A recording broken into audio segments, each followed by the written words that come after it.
Okay, nagisa na ako ng sibuyas, kamatis, tsaka patatas. So, hintayin lang natin maluto yung patatas. Bago natin ilagay natin sardina. Yan, gawin natin natin sardina. Ang laki.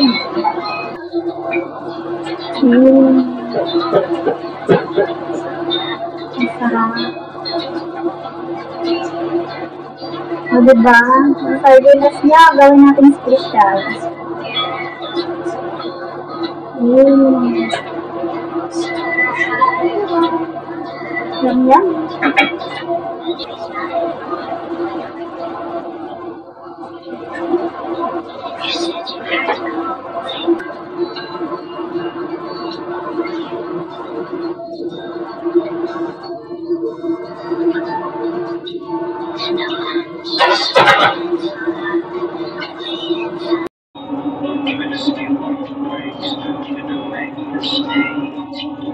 Just